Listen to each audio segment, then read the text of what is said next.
Welcome to the show, everyone. Today's guest is Major Retired Annette Whittenberger. When Annette was promoted, was not. Let me just back that up. Welcome to the show, everyone. Today's guest is Major Retired Annette Whittenberger.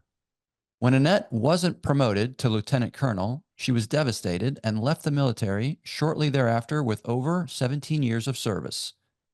She was lost without the military and struggled to find her way. Annette then created a blog called A Wild Ride Called Life and a podcast called The Truths We Hide, where she shared her story and the stories of others. Annette sees her role now as a mentor to people and how to elevate their voices.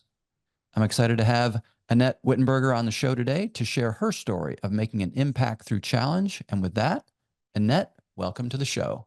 Hi, thank you so much for having me. Thank you for being here. It's a pleasure as always. And thank you for 17 years of military service. That's an incredible number. And so thank you for that. I know we're going to dig into your military story and what came about and how you left the service. But before we do that, let's talk first about how you ended up in the military. What was life like for you growing up? What was childhood like? And what led you to toward that choice to join the service? So I love telling this story because it's still really funny to me. I actually attended an all-girl Catholic high school from 7th to 12th grade.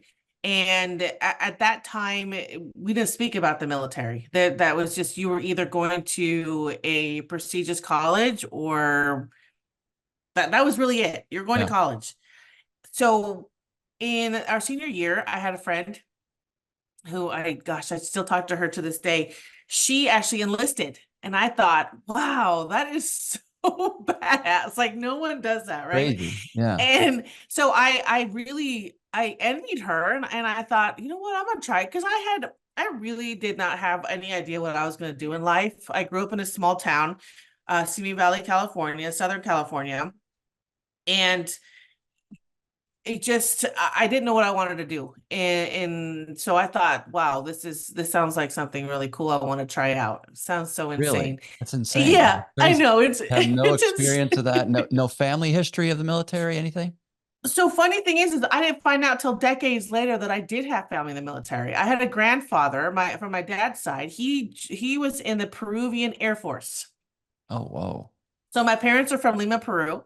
And so he served in the Air Force, and he passed away. I never got to meet him. He passed away when my father was about 11, from a bullet wound. So that's really all I know. But so I actually had a recruiter come to the house. I had my boyfriend at the time. We were sitting at the table and I was about to sign the contract.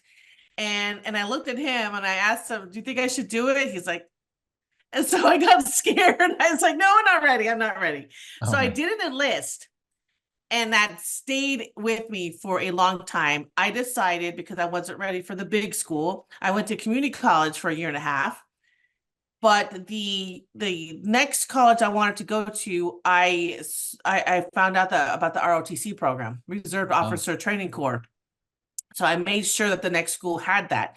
I went to Arizona State University. I did the ROTC program. In my mind, I'm like, let's just try it out. So when it came time to, okay, you need to make this commitment or not, I said, all right, let's just try 3 years out. And I met my husband, we got married, and I did. This is in college, or this is before? In college, my senior year of college, I got married. Yeah. He went off to Germany. And I followed him, and then that's what we did. And then I just continued to stay on, and I took it year by year. We have people here who are like, I'm going to stay in 20 years. I know what I want to do with my life. And you have me here. I'll try it for another year. Oh, wow. And that's just what I did. And I ended up hating it and loving it, hating it and loving it. And then we came to 17 years. So it was just, that's the long answer of. Wow. So, all right. So when you go to Arizona State and now you're in their ROTC program, so is effectively paying for your college. And then was that part of it or no? So no, a funny story. I didn't have the grades for a scholarship. I really did not. And because I was when I transferred to Arizona State, I was already in my sophomore year. And so at that time, I didn't have the grades for a scholarship. If I wanted to end up using a scholarship later, I had to stay for another year. And I was like, nope, I'm done with school. So I paid for school. Army didn't pay for my school. Oh, wow. Okay. And Yeah, that was my other question was the branch of the service. So you went into the Army. I did. Yeah. And your husband did as well? He did, yes. Okay. So then you go off to Germany. So where do you go to Wiesbaden or where Uh, were you? Hanau, and Hanau's shut down now, but I went to Hanau. Okay. Wow. Yeah. All right. And so that was your first. So did you have to go to basic training or was that that's ROTC itself? That's kind of covers your basic or did you go to basic first? So they don't call it basic for us. I went to a type of training at Fort Mm. Lewis, Washington. Okay. So you do Yep. that and then your first duty station is in Germany. Yes. So off you go. And what years, what was this timing wise? 99. Oh, wow. So pre 9/11. Yes. Okay. 1999. I was 22, 23 years old. Wow. And so you're okay. So then you're stationed in Germany and for how long was that pump For, there? for 3 years. 3. So you're there when 9/11 happens. Yes. What's your recollection of that? How did that, like, what happened for you? Um, so I was actually on the computer and I had a friend that I had known from training. She had messaged me and said, did you hear what happened? And I said, no, I don't know what happened. And then all the news started coming out. We were like a day later, right? So all the Yep. news started coming out, everything shuts down. I'm put on a QRF team, which is ooh, Quick I forgot. reaction, Yes. reaction force. Yeah. Yeah, yes. And I had a oh, was she born yet? A newborn. And so we're pulling duty. So we're trying to, get her out of daycare. And it was just chaos. It was Yeah. chaos. And we were on a small concern, but my husband's on a different concern. So we're trying to manage who's going to pull duty and when can we pull duty. And I'm, walking around with a gun and it was nuts. It was nuts. Yeah. Yeah. What was your occupation in the military? I was a chemical officer. So we are the ones who prep everybody in case there's a chemical Gas. attack. We Hmm. did gas chamber and all the things people hate, and we had to do it. So Wow. And so, yeah. wow. And so that was for your entire career, you were in a chemical officer or did you change over time? No, so I was a chemical officer my whole career. So when I graduated college, I was branch detailed. So I was chemical officer as my primary, but after a certain amount of time, I was able to transition as a military intelligence officer. But I did not do that because my daughter was 1, and for me to go back stateside to go to Mm. training, I turned it down. So I stayed chemical my whole career, but I didn't always do that job. I was like put in different sections in the army um to do other things. So I learned a lot. I learned a Yeah, lot. yeah. Wow. Okay. So from Germany, do you end up going to any of the combat theaters that are going on, or what kind of happens to your deployment? Because that's a lot of years. You had probably a lot of deployments throughout that time, or a lot of different duty stations. How did that So kind of move along? so as soon as my unit was about to deploy to Afghanistan in 2000 and was it 2000, 2003. I was due to PCS. I left theater. I left Germany to come back to the States because my husband got orders to come back to the States. So I did not deploy the first time to Afghanistan. It was until later that I deployed. Okay. Yep. Yeah. And so you come back to the States here for a while, and then what point do you deploy to? And did you go to Afghanistan or to Iraq? I went to both, but I went to Iraq first in 2005. 5. And so that's Mm-hmm. like right before the surge, right? And the surge Yeah. 6. So Mm-hmm. what was that experience like for you? I have to think as a chemical officer, you're pretty on high alert at all times because there was a lot of threat of gas being used. I remember certainly not having been in the military, but knowing, having studied a bit of it and had a lot of friends in there. Obviously, a lot of worry from that the Iraqis were going to use gas.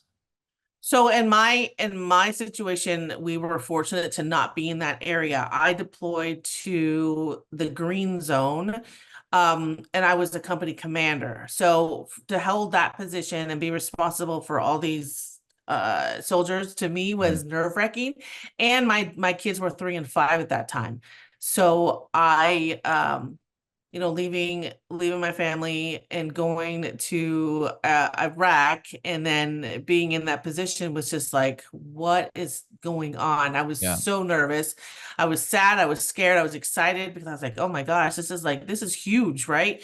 Yep. We get there, and I mean, we did do the convoys, we did do all those things. We did get hit by mortar a few times, but you know, looking back at it now, we were very fortunate Mm.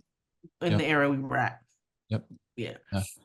How long So was that deployment? That it was 12 months at that time. 12. Yeah. Yes. Gotcha. Okay. And so at this point in your career, you've been in for 6 years or so. Is that right? 7 years, something like that? Yes. Yeah. And so at what rank had you elevated to at this point? I was a captain. Okay. I was a captain. Yeah. Hmm. And so when you went in because of RTC and you had a college degree, you were officer right out of the gate. Yes. I was as a second lieutenant. Yes. Okay. Hmm. All right. And so you've elevated, you're a captain, and then sort of what happens career wise, then you come back after the States, then you go to Afghanistan, or what happens next? I do. So it was, so I was at Fort Hood at that time. And so I went to Iraq out of Fort Hood, and then I went to Afghanistan out of Fort Hood as well. So 2 years, 2.5 years later, I was in another unit, and that's when they went to Afghanistan. Okay. And how did those two theaters compare when you look at both of those? Afghanistan was definitely the worst. We were on an airfield, so we were secluded and we couldn't really go anywhere except for that area. Whereas Iraq, you know, we were still able to go places, jump from one fob to another. Mm. Here we were not. So, and the mission that that unit had was a lot more complicated back then. We had soldiers in all different areas, all different provinces, so like 9 different ones. And so, you know, my brigade commander had a lot of responsibility, and I can't even imagine the position he was in because he would actually travel to all those provinces to visit. And he did give me the opportunity to go with him one time, and it was so difficult seeing how people were living, not people, soldiers were living. Mm. And you know, it made you appreciate the little things. You know, they were living up on mountaintops and things like that. And so, Yes. you know, coming back to the ground was like, God, I really shouldn't complain about anything. Right. Right. And but that mission, it did unfortunately they lost 30 soldiers at Wow. least. And so you know, when I was there, we did lose quite a few, and I didn't know how to process that. And I everybody reacted differently, and for me it was like I we just lost somebody, like what do we do? And nobody really talked about it, and everybody um you know, they held it in differently, and it was very hard. I think that's when I really started to spiral, was because I didn't know how to handle these emotions. And Mm. it was very difficult. And you know, the only way we were able to really process it was going to the gym, which was like 50 feet down, you know, it was just a lot. It was very hard. Yeah. And sort of I mean, again, tell me, but it seems like it's sort of the way, right? It's just like we mission first, we just keep rolling, right? We don't Yeah. stop and we just keep going. And there's a bit of that. Um, if you talk about it, it's a problem. It potentially gets you pulled out of theater, right? Just Mhm. if it's like, oh, I'm having psychological issues or whatever, and you potentially get pulled out. And so people just don't, right? It's just sort of the way, right? Just not Right. talk about it. And which obviously is challenging, right? I would think. Right. Yeah. Hmm. Yeah. Yeah. Okay. And so how long is that tour in Afghanistan? So they were there for a year. I didn't come in till later. I actually volunteered to go. I I was rear detachment, and you know, we only have so many people to do so many things. So I actually held the role of being a casualty assistance officer and a casualty notification officer. So I did take on the position to notify families when they lost somebody, and that was very hard for me. And then as the casualty assistance officer, I helped the family after they lost somebody. So both those roles just really took a toll on me. And I just felt like I needed to do more. I cannot sit here anymore. I have to do something. So I asked my commander if I could go, and he willingly let me come up. And I went. One time I went for a couple months, came back, and then I went back again. So, I'm always asked, why did you do that? And I just, I just kind of explained it, but it was just how did I do that to my family? I think back to it now, and I don't know. I don't. But we had soldiers over there, and I just felt like I had to do something. So I mean, yeah. I get, to me, I get that, right? If you're, especially these are men and women in your unit, right, that are over there. Yeah. So you knew Hmm. them. Hmm. Yeah. And so, yeah. And so you went over there, you said you were there a few months, and you came back, and then you went back a Hmm. second time for another Right. few months or something, or, Yeah. Yeah. Yes. yep. And then, okay. And then what happens military career wise now? So now you're probably out more in the 10-ish years ish or more than that. Yes, I got promoted to major in 2009. And after that, let's see, when you're a major, you have to not really compete, but it's almost like you get selected to go on to a different kind of training. So at that time, it's the Command General Staff College, and that's at Fort Leavenworth, Kansas. So, and it was very hard to get into it. I was really blessed. Both my husband and I got to attend. We went there for 10 months. And then after that, we just kept moving around. But I ended up at Fort Polk, Louisiana, and now Fort Johnson, and that's where I retired out of, and it was just very difficult time. Yeah, so talk about that. So talk about this not getting promoted to lieutenant colonel in terms of like I know it as part of the read-in, and when we talked before, that became like this thing Mm. in your career, like the fact that you didn't make that promotion, and yet it's got to be a difficult rank to attain, right? It's probably fairly rare that people reach that. So talk a bit about what happened there.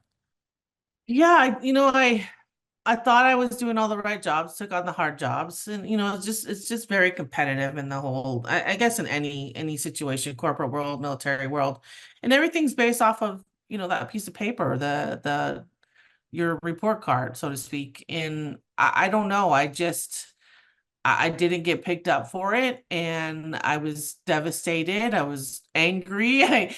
All my feelings started to come out, like, how did I not get picked up? I did this, I did this, I did this. I sacrificed my family, and I did not process that at all. Normally, when you get to retire from the military, you get about a year, to put in your paperwork, and then you start the process. I only had 6 months, and I was just so filled with mixed emotions. And I had friends that said, "Oh, I'm so jealous you get to retire." And I'm like, I'm this is not what I wanted. But I am grateful though, because even though I have 6 months, the Army did give me the option. You can finish out the rest of your time in the National Guard, the reserves, or you actually get to have a retirement.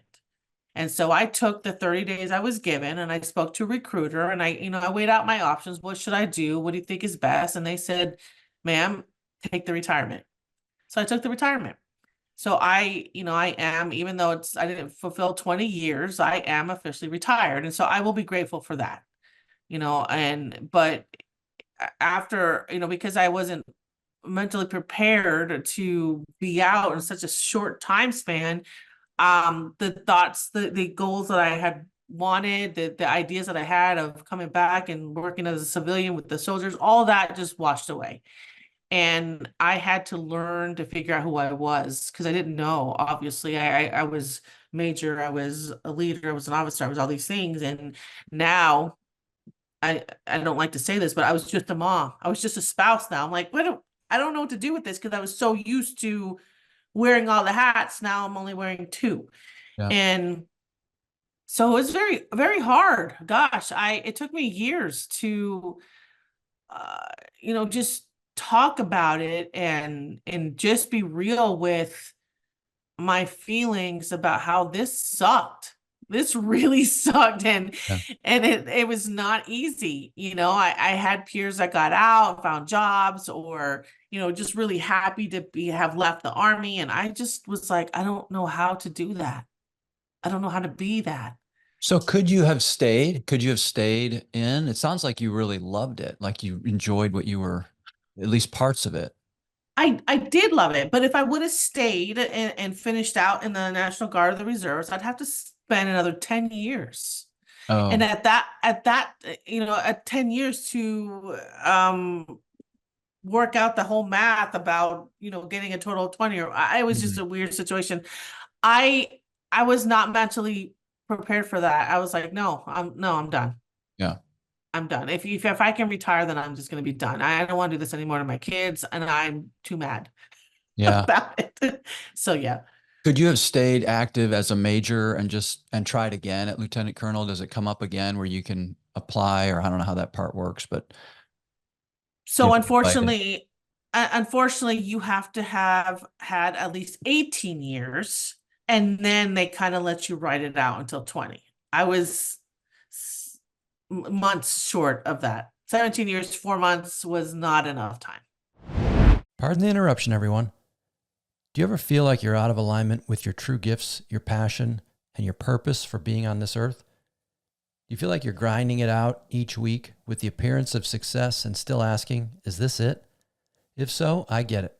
I've been right where you're at. And once I figured it out for myself, it's why I started coaching. Now I help my clients get back into alignment with their authentic self. I help them find meaning, purpose, joy, and energy in each day. Check out my website at ericsardina.com to learn more and to schedule a free 15-minute strategy session. And now, back to the show. Okay. So you Yeah. had to not re-enlist, but you would have had to sign up for another period of years, 4 to 6 years or something, in order to get past the 20, or that would have been the next enlistment. Not, I guess enlistment's the wrong term, but the next sign up, I don't know what the right term is. No, I would have had to do contract with National Guard Reserves. That was the only other way to Was the stay only in. other option to stay in. And I didn't want to stay in another 10 plus years. Okay. When I Gotcha. when I could have retired in 2.5. Okay. So it's like, I'm done. I see. So there, man, that's crazy. So, but was there like a drawdown going on or something? Is that why you had to face this choice of like, okay, you can go reserve or you can leave entirely? It just seems like, man, why couldn't you So just re-up? it's like a numbers game. They only from each brand or each MOS, military Yeah. occupational specialty, they only choose a certain percentage. Mm, Unfortunately, the chemical corps didn't have a high percentage of a retainment rate, so a retention rate. yeah, So that's it's a numbers game, and I didn't make that number. I got you. Okay, Yeah. I got it. All right. And so, man, so now you're out as a civilian and you're trying to figure out like, what do I do for a living? Like, how do I make a living? And you've been part of this big, obviously governmental machine where healthcare and all the things are sort of like provided, and now you're out. And was your husband still in at this point, or? Yes. Okay. Yes, he was still in. Yes. Okay. So he's still in. So you've got some of that stuff is covered, but you're trying to figure yourself out. So where does that take you? Where do you start to sort to like, okay, this is what I'm going to do next? I had no idea. I sat on the couch for months. My husband kept asking me, "Are you going to do a resume?" And I'm like, "No, I don't want to do a resume. Forget it." I was so mad. It took me a long time until I started talking about how I felt. And then I had, one of my soldiers, she's a really good friend now. She told me that when she transitioned out, she had a very hard time. And so then I started to feel like, okay, I'm not the only one. And it didn't, it sucked for her too. And so what are we going to do about it? And then I started talking about it on Facebook, and then that wasn't received very well. And so I said, well, then I need to figure something else out because I cannot hold this in anymore. I know there's other people out there that are feeling like me. And that's when I created a website. I was like, let's just go big or go home. Just create a website. Like the whole world's going to know about it now. And then it just started moving along. I started sharing my story, then I had other people share their story, and then I started podcast round number 1, and then I was done. I was like, this is too depressing. And then years later I started it back up again, and then I started speaking on it. Then I wrote a book, and so all these things started happening because I felt like for my own self-healing journey, I needed to do something. It was like paralyzing me. My kids were starting to see the really bad parts of me from years before that I didn't realize until later. And I need to figure out, how can I make up for that? How can I show them that you can hit rock bottom, but you can also come back up from it? And so that was truly one of the reasons why I had to just do something. I couldn't live like this anymore because I was going really dark. I was really, really depressed, and, even suicidal. And I just felt like a failure. And, so now, I just help people elevate their voices. I still use mine no matter what people think about it, because the stigma is out there. You shouldn't feel like a failure because you didn't succeed in this, but actually you did succeed in this. It just, God had a different path for you. That was very hard for me to realize. Very hard. So back to you mentioned you were doing kind of talks and wrote a book and all these things. What was the subject of the talk? Like what were you talking about? So it depended on different platforms, but I did talk about transition, how difficult it is, how to find yourself, losing your identity, mental health. I do have PTSD, depression, and anxiety, and I never would have said those words before because people look at you funny, right? But I think obviously now it's starting to become more open. Actors and actresses are talking about it, musicians are talking about it, so now it's a thing. But what are we going to do about that thing? And so I just spoke about anything and everything. I really don't hold anything back, and because I feel like I could maybe save one life, just one at least. So you were feeling you were just depressed. Like, I don't know who I am. If I'm not in the military, I don't know who I am. I don't know what my Yes. role is on this earth. And so you're just in Yes. this spiraled into this state of depression. And I see, I got you. And just trying to Yes. figure things out. And so did you find that talking about it was helpful? Writing about it, was it helpful? It's sort of just getting it out there? Yes, I did. I mean, writing the book was very difficult because I actually, I spoke to my family about it because they're in it. I don't necessarily use their names. My son was very particular. Don't use my name.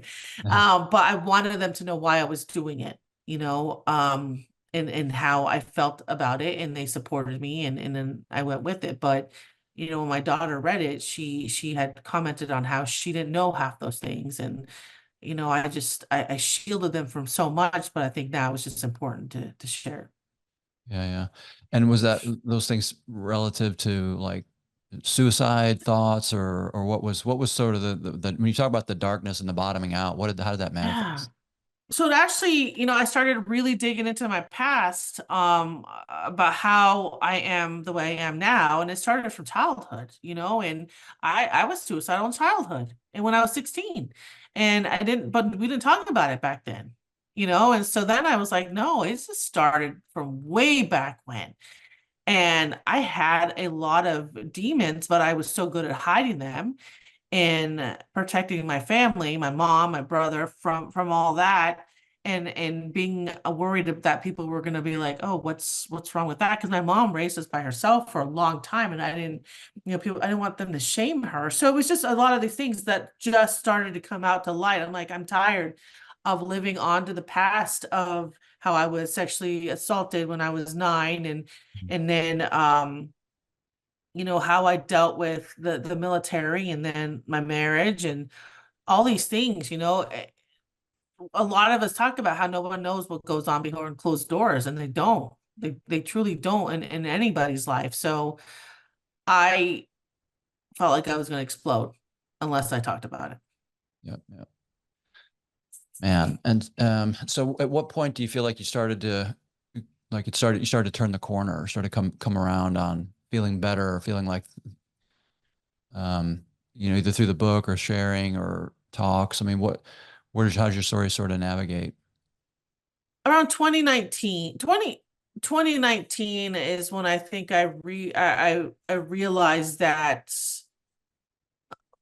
I'm still meant to be here. I've been through so much that God literally spared my life, and I needed to focus on that and not have a pity party, because I Mm, was really good at having pity parties. mm, And so I think that's when it hit me, like, okay, I guess I'm not done yet. I need to do something. I need to yeah, continue my mission. So yeah. yeah. Do you feel like, so when you say about God kind of saved you, do you feel like it was saved you from from when you were in combat, when you were in the combat zone, or more saved you from kind of suicidal things, or maybe some of the abuse that you mentioned, having kind of lived through? What did you feel like?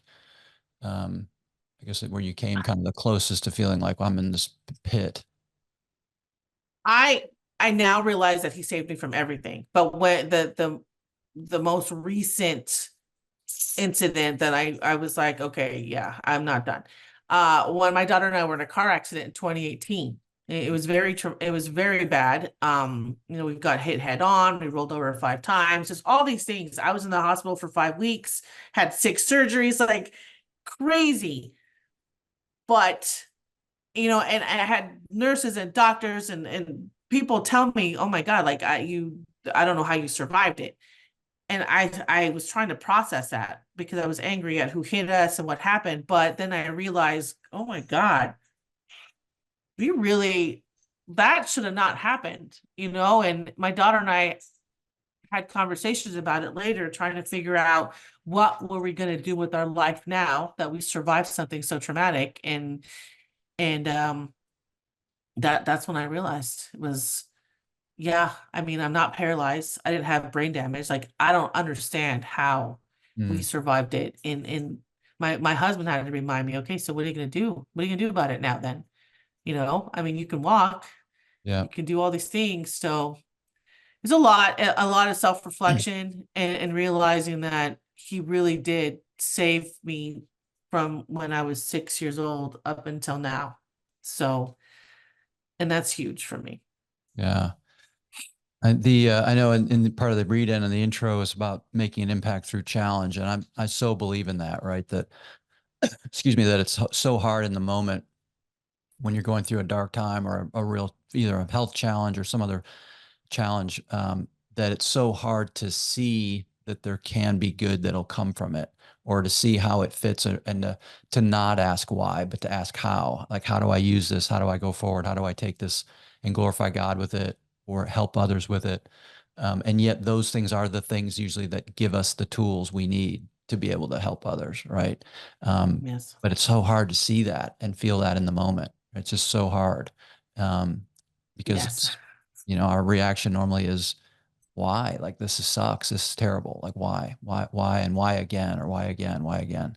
Um, and yet it's obviously so it's obviously created this platform for you to be able to share and help others through your own experiences, right? The whole idea of scars. I had one of my guests that say scars take us to the stars, right? That our scars are things that Mm. really help us.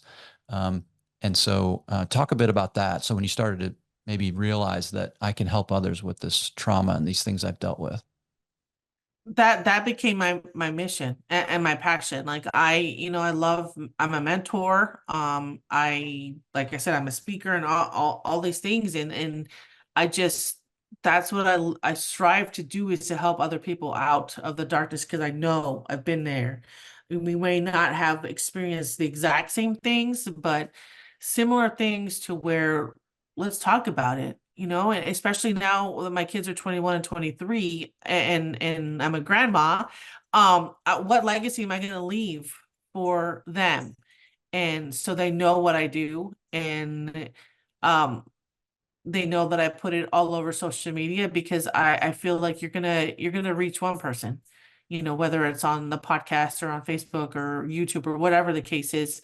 And that I chose to spend my all my energy on that. You know, I could have went back to a job or whatever. And I'm not saying it's a bad thing because I did think about it, but I've chosen to focus on this because I feel like this was the path that I'm supposed to be on. And I lost my way many times with God. I was angry and I was, why is this happening to me? And I prayed about it and, all these things. And it was frustrating, but I, I just started to realize I probably would not have survived any of this without that. And so, that's what this is what I'm going to do. I'm going to do it for my kids. I'm going to do it for me. I'm going to do it for other people. And that's it. So what does your mentoring look like? Is it sort of one-on-one in groups? And then who are your typical clients in terms of women, men, a blend of what do you see? Yeah. So I'm a mentor on a platform called Veterati. It's for veterans, military spouses, all military.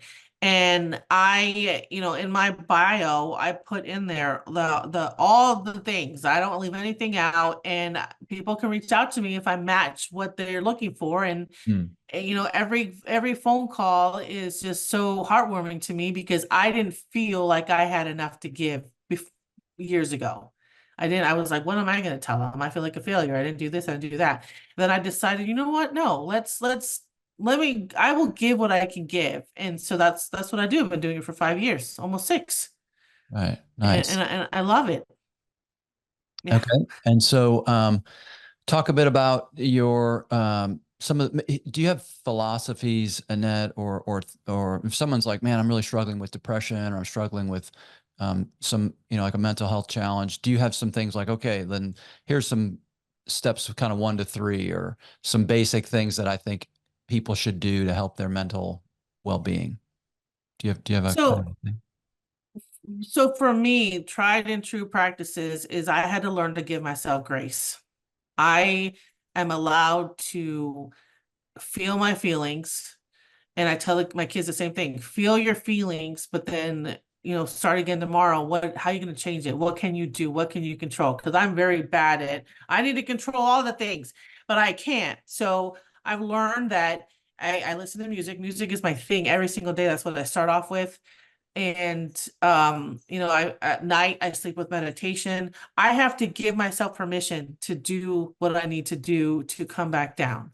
I get really sad. The other day I got really, really sad about some family things and I let myself cry it out and I watched Netflix and I was like, okay, and I prayed about it and then I continued on because I can't let it paralyze me like I used to. And it's very easy for us to let something just consume us so bad that we cannot do anything. And I years ago I heard this quote from another friend, your mess is your message. It sounds cheesy to some now, but I truly believe that what we go through is a way for us to, realize how we're going to live our life, but then how can we share that with other people to help them do that same thing? And, just it's very hard when you're in that dark place to listen to anybody. Some people are going to tell you, oh, well, you can call me anytime. Because I say it too. You can call me anytime. But it's very hard for people to go, okay, let me call her. No, we will sit in our situation. But people do, or God does put people in your life for a reason. Different people are in your life for several different, areas or events in your life. And it's all for a reason. I truly believe that. So if you're going through that dark place, let yourself feel it, but don't let it paralyze you, and if you're suicidal, you're about to take the pills or whatever, because I was there too, please call 988. Please dial that number because I do believe God has kept you here, and for those that we have lost, it's very, very, it's heartbreaking. And I pray for their families because I can't imagine, but I just really, truly feel like there are numbers out there for us to call for a reason. There are nonprofits who are offering therapy for a reason. There's BetterHelp. There's so many different things that are out there now because many of us don't want to go to a counselor or a therapist or psychiatrist or whatever.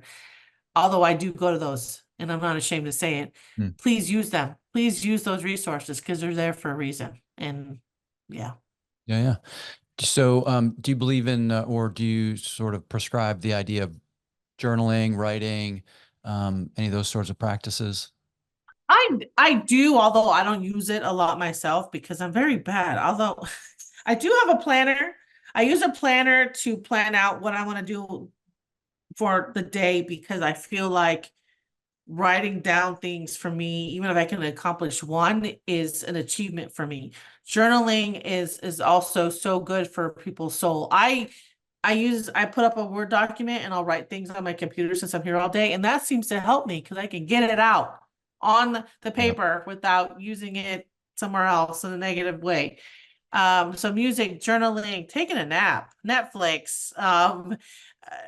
You know, I don't I don't go outside like I should, but because I have so many dogs, Yeah. going outside and spending 5-10 minutes with them, just watching them play and wag their tails. Oh, that's such a different feeling.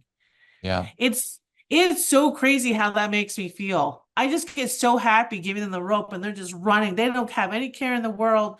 They're just happy that you're there watching them. And things like that is so, it really can fill your soul. So I think the little things that we take for granted, go back to doing that. Yeah, agreed. I mean, I find that, I tend to, I do a lot of work in front of a computer as well. And the amount of emails and pings and notifications and things that are coming in, your brain's sort of always responding. It's always firing.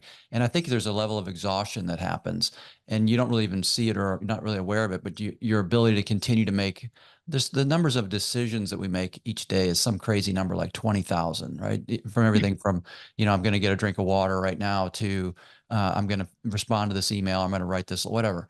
20,000 things. Your brain is just like exhausted. And so just getting up and going for a 5 or a 10-minute walk where you step away from the technology, don't bring your phone, don't walk staring at your phone, like leave your phone either in your pocket or at home and go for a walk for 5 or 10 or 15 minutes.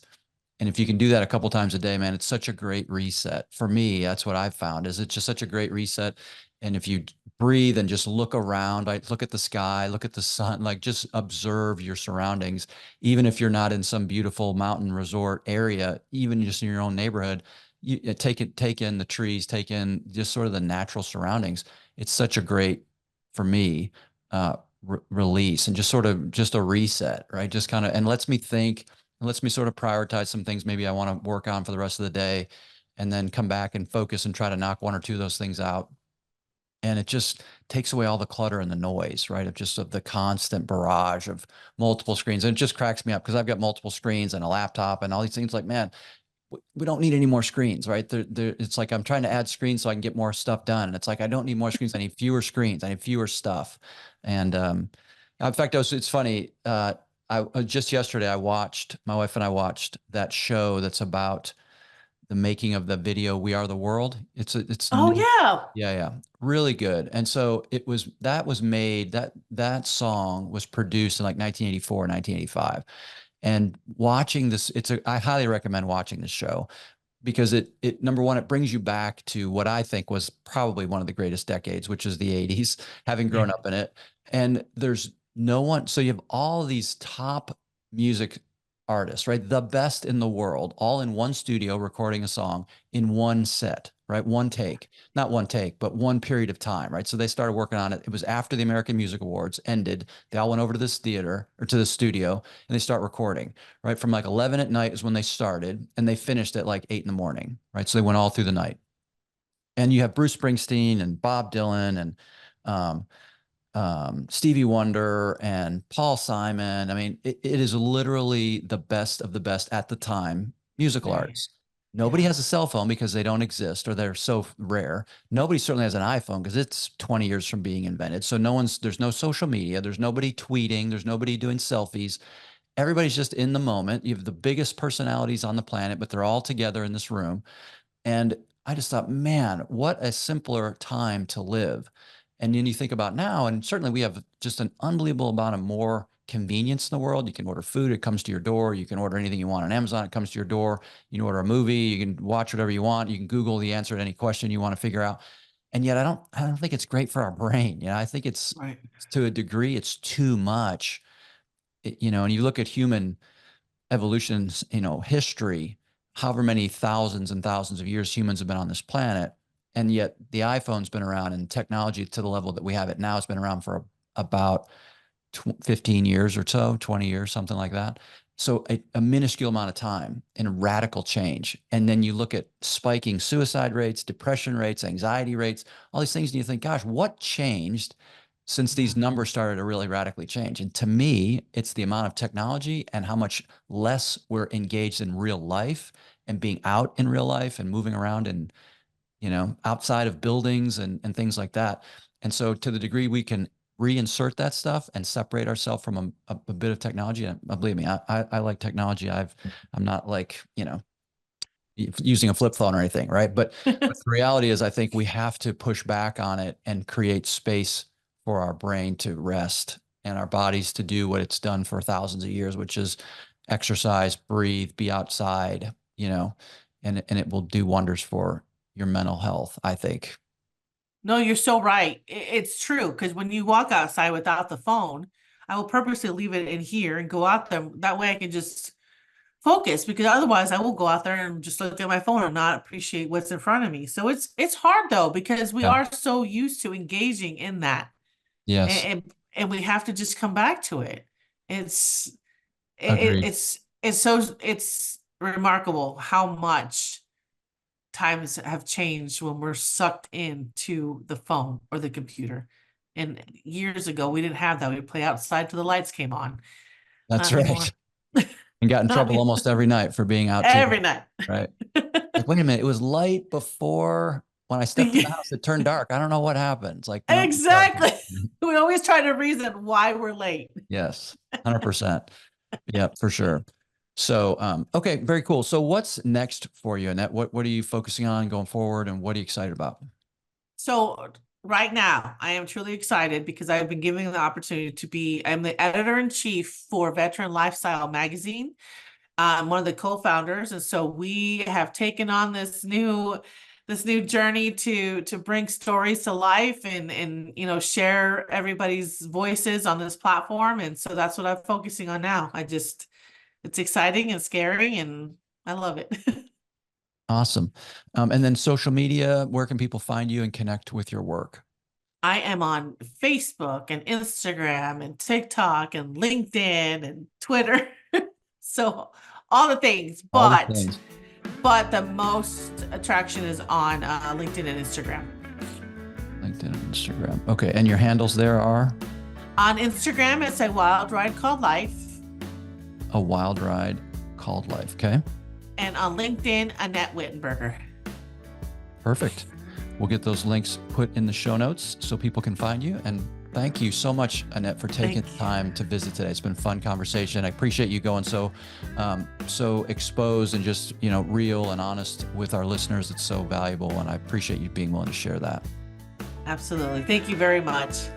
Thank you. Until next time, friends, I'm Eric Sardina. You've been listening to the Return to Authenticity podcast, and bye for now.